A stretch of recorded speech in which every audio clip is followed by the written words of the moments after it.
नमस्कार, आप देख रहे हैं इंडिया बोल रहा है। मैं हूं आपके साथ विवेक शांडिल्य। होर्मुज बंद है और होर्मुज को लेकर अब संघर्ष विकराल होता जा रहा है। डोनाल्ड ट्रंप ने 48 घंटे का अल्टीमेटम दिया है तो ईरान ने कहा है कि अगर दम है तो होर्मुज खुलवा ले अमेरिका।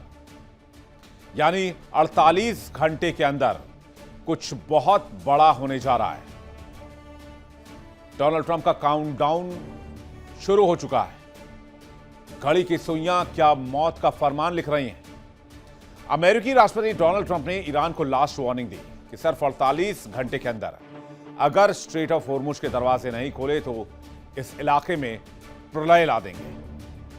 खाड़ी के आसमान में सिर्फ बारूद की महक नहीं बल्कि एटमी तबाही का साया गहरा जाएगा।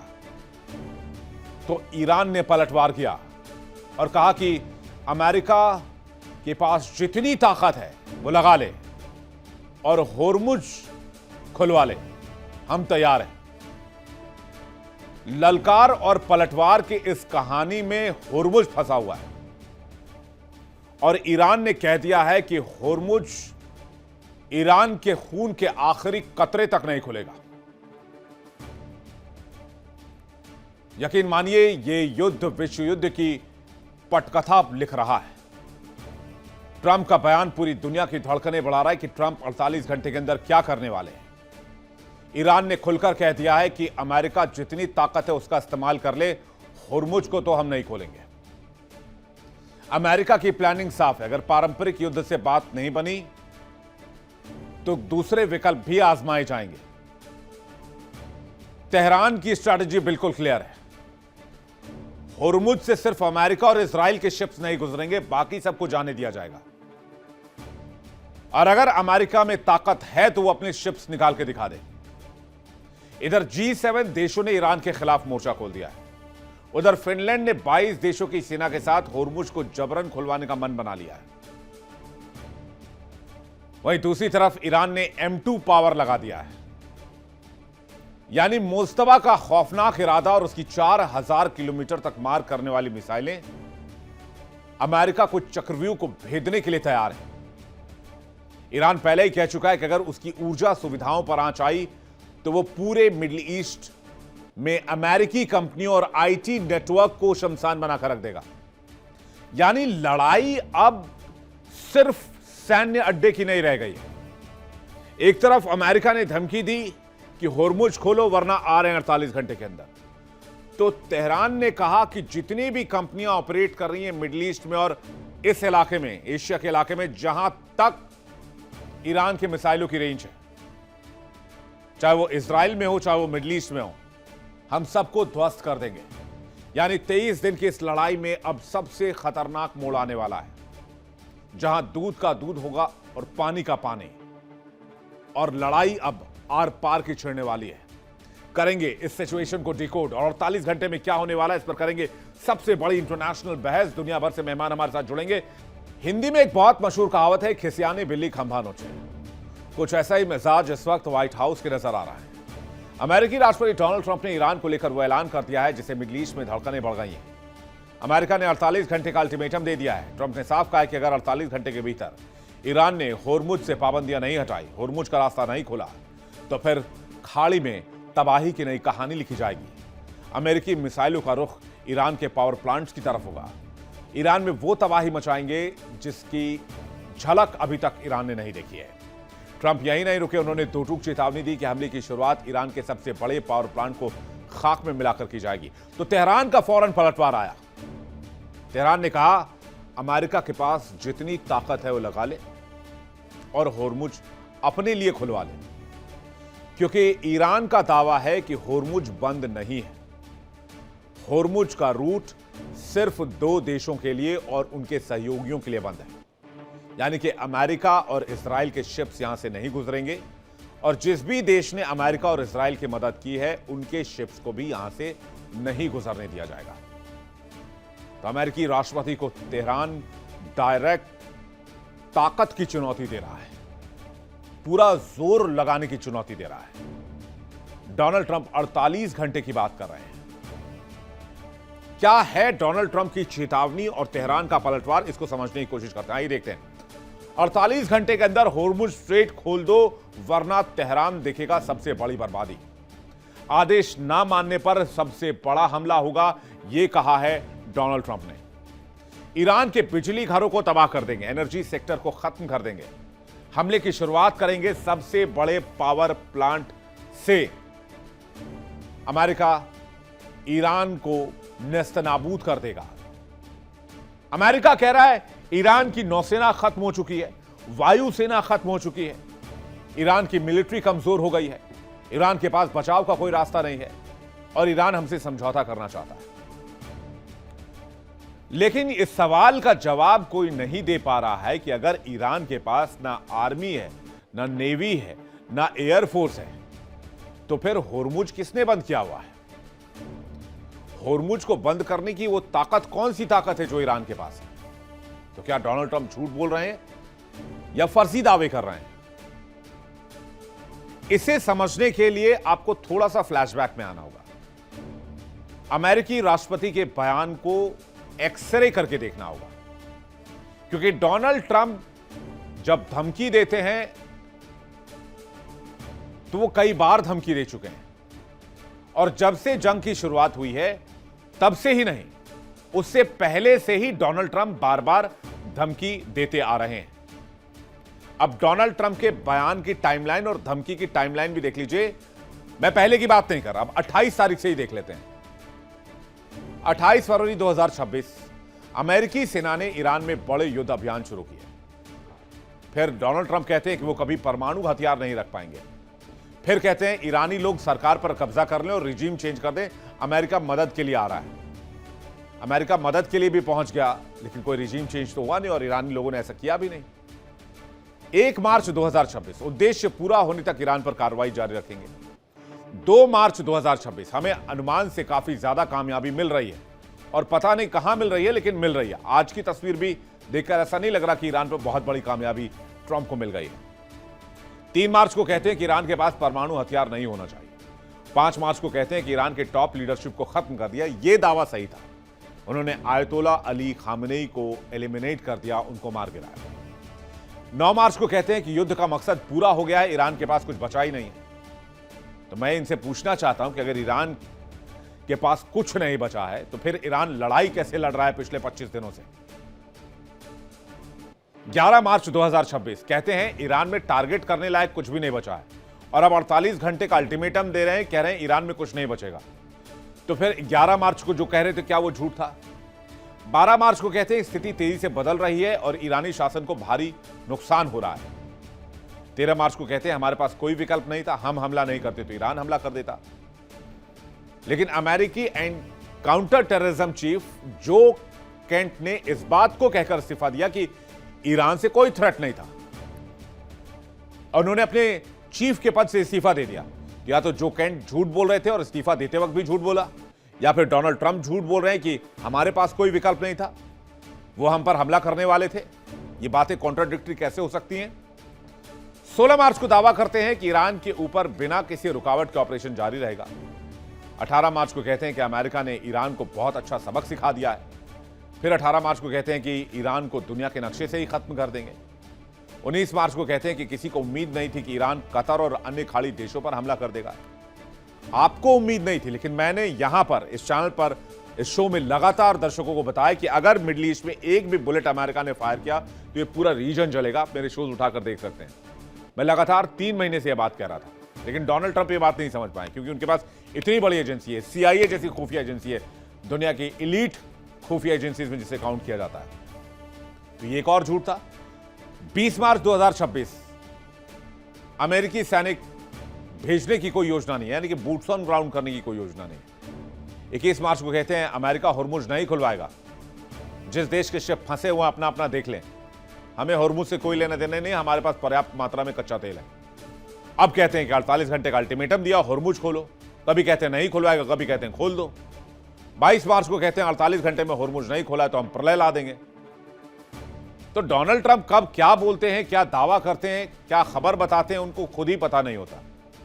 और आधे से ज्यादा बार, लगभग 70-80% बार वो झूठ ही बोल रहे होते हैं। और बाकायदा इसे लेकर उनके फर्स्ट रिजीम में अमेरिका में, मीडिया में काफी आलोचना हुई थी। लेकिन ट्रंप अकेले नहीं है जो ईरान को धमकी दे रहे हैं। अब G7 देश और फिनलैंड भी इसमें साथ आ गए, जो होर्मुज खुलवाने की बात कर रहे हैं। लेकिन ईरान ने कहा है कि जो भी देश अमेरिका की मदद करेगा वो ईरान का दुश्मन माना जाएगा और ईरान के हमले का निशाना बनेगा। इसलिए ईरान लगातार इजराइल और अमेरिकी ठिकानों को निशाना बना रहा है। ईरान ने साफ कर दिया है कि अब वो रुकेगा तो नहीं, किसी भी कीमत पर। लगभग 25 दिन हो चुके हैं इस जंग को, अमेरिका को कुछ भी हासिल नहीं हुआ है। इस बीच ईरान के करीब अरब सागर में ब्रिटेन की परमाणु ऊर्जा से चलने वाली पनडुब्बी HMS एनसन की तैनाती की गई है। यानी कि ऑफिशियली ब्रिटेन इस जंग में उतर चुका है। तो क्या हम वर्ल्ड वॉर की तरफ जा रहे हैं? क्योंकि ये सिर्फ पनडुब्बी तैनाती नहीं है, सैन्य तैनाती नहीं है, ये क्लियर मैसेज है, युद्ध बढ़ रहा है। एक एक करके देशों की एंट्री हो रही है। इसलिए जंग में ब्रिटेन की एंट्री हो चुकी है। यूएस, इजराइल और ईरान की जंग में यूके की एंट्री हो गई है और यह कोई आम बात नहीं है। अरब सागर में ब्रिटेन की परमाणु पनडुब्बी तैनात की गई है। और आपको बता दें कि G7 का बयान भी इस मामले में सामने आया है। उन्होंने कहा है कि ऊर्जा बुनियादी ढांचे पर जो ईरान हमला कर रहा है, ये लापरवाह हमले हैं और इसकी हम निंदा करते हैं। तो एक तरफ G7 है जो कह रहा है कि ईरान को गतिविधियों को तुरंत रोकना होगा, तो दूसरी तरफ ब्रिटेन है। ब्रिटेन कह रहा है कि हम परमाणु पनडुब्बी के साथ आ रहे हैं और उसने एनसन परमाणु पनडुब्बी तैनात कर दी है जो टॉमहॉक मिसाइल, क्रूज मिसाइल से लैस है। HMS एनसन में स्पीयरफिश टॉर्पीडोज भी लगे हुए हैं जो पल भर में दुश्मन जहाजों को तबाह कर सकते हैं। यानी कुनबा उस तरफ बढ़ रहा है। और अगर ब्रिटेन की एंट्री हो रही है, G7 साथ आ रहे हैं जो कि भी दावा किया जा रहा है, तो क्या रूस खामोश बैठेगा?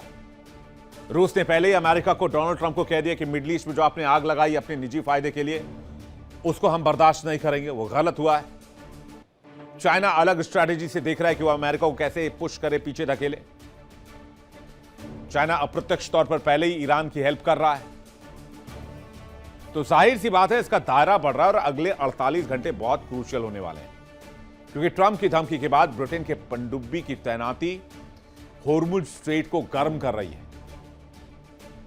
लेकिन ईरान ने क्लियर कर दिया है कि दुश्मन देशों के जहाज को छोड़कर होर्मुज ब्लॉक ही नहीं है। ईरान के प्रतिनिधि अली मौसेवी ने बताया कि जो जहाज अमेरिका और इजराइल जैसे देशों से जुड़े नहीं हैं, वो ईरान के साथ सुरक्षा इंतजाम तय करके इस रास्ते का इस्तेमाल कर सकते हैं। ईरान ने ढील दी है, लेकिन 48 घंटे का अल्टीमेटम अब सबसे बड़ा खतरा बन रहा है इस इलाके के लिए। इजरायली पीएम दुनिया भर के देशों से मदद मांग रहे हैं। बेंजामिन नेतन्याहू ने क्या कहा है, मदद को लेकर आपको वो सुनाते हैं। They have now the capacity to reach deep into Europe. They already have fired on a European country, Cyprus. They are putting everyone in their sights. What more proof do you need that this regime that threatens the entire world has to be stopped? Israel and the United States are working together for the entire world. And it's time to see the leaders of the rest of the countries join up.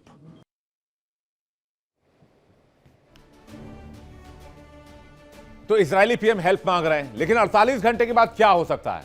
आइए इस पर भी संभावनाओं पर नजर डाल लेते हैं। अमेरिका 48 घंटे के बाद ईरान के पावर प्लांट्स पर बड़ा हमला कर सकता है, जैसा कि संकेत भी मिले। खबर यह भी है कि गैस, कोयला, तेल भंडार को निशाना बना सकता है America. Cruise missile B-2, B-52 bombers का इस्तेमाल कर सकता है। ईरान की बिजली ग्रिड को ठप कर सकता है। एनर्जी इंफ्रास्ट्रक्चर को अटैक कर सकता है। IRGC बेस या लीडरशिप को टारगेट हमला कर सकता है, टारगेटेड अटैक। और ईरान के न्यूक्लियर साइट्स पर भी अमेरिकी हमला संभव है, जो कि पहले भी करते रहे हैं। यानी अगले 48 घंटे बहुत क्रूशियल है। तो 48 घंटे में क्या होने वाला है? ईरान ने तो कह दिया कि अमेरिका जितनी ताकत है लगा ले, अमेरिका और इजराइल के लिए यह इलाका बंद रहेगा। और सब बातचीत करने के लिए मेहमानों का एक बड़ा पैनल हमारे साथ जुड़ रहा है। हमारे साथ कैप्टन आशीष सहाय जुड़ रहे हैं, ग्रुप कैप्टन रक्षा विशेषज्ञ। बहुत स्वागत है आपका हमारे साथ। ग्रुप कैप्टन आशीष सहाय के साथ साथ कर्नल दिनेश शर्मा हमारे साथ जुड़ रहे हैं, रक्षा विषय के बहुत स्वागत है आपका। सैयद अदनान रिजवी हमारे साथ जुड़ रहे हैं, ईरान मामलों के जानकार, बहुत स्वागत है आपका। संजीव श्रीवास्तव हमारे साथ इस वक्त जुड़ रहे हैं, विदेश मामलों के जानकार, बहुत स्वागत है आपका। पूर्णिमा नाथ थोड़ी देर में हमारे साथ जुड़ेंगी, भू राजनीतिक विश्लेषक, बहुत उनका भी स्वागत कर लेते हैं। अब आएंगी, फिर से स्वागत कर लेंगे, कोई दिक्कत नहीं। लेकिन सबसे पहला सवाल है संजीव जी, बहुत दिन के बाद आपसे आज बातचीत हो रही है और इस पूरे मसले पर आपसे विस्तार से अटैक के बाद बातचीत नहीं हो पाई, तो मैं आपका सबसे पहले स्टैंड जानना चाहूंगा, आपका टेक जानना चाहूंगा कि 48 घंटे में 24 घंटे तो जा चुके हैं, अगले 24 घंटे में क्या होने वाला है? जी विवेक जी, बहुत बहुत धन्यवाद। और एक लंबे अंतराल के बाद जरूर मुलाकात हो रही है, लेकिन जाहिर है कि हमारे हम विचारों को आपसे के साथ लगातार हम साझा करते रहे हैं। और मैं आपका जो प्रश्न है उस पे आता हूं। तो ये जो सिचुएशन है, जाहिर है कि ये अभी अटैक्स और काउंटर अटैक्स लगातार जारी हैं।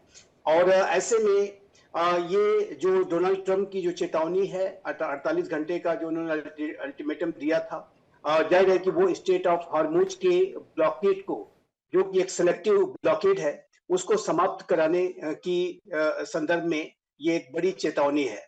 और यूनाइटेड स्टेट्स ऑफ अमेरिका आने वाले समय में जो स्टेट ऑफ हॉर्मुज को, उसके सेलेक्टिव ब्लॉकेड को समाप्त कराने की दिशा में बड़ी कार्रवाइयां कर सकता है। और मेरे असेसमेंट के मुताबिक इस संदर्भ में अमेरिका जो आईआरजीसी के जो बेसिस हैं उस पर बड़ी कार्रवाई कर सकता है। जैसे कि व्हाइट हाउस की जो प्रवक्ता लेविट ने इस बात को पहले ही कहा था कि अमेरिका वहां पर जो अभी तक की ईरान की अन्य जगहों पर जो कार्रवाइयां हैं, जो अन्य जगहों पे अमेरिकी हमले हैं, उससे 20 गुना ज्यादा बड़ी कार्रवाई अमेरिका स्टेट ऑफ हॉर्मुज को लेकर के कर सकता है।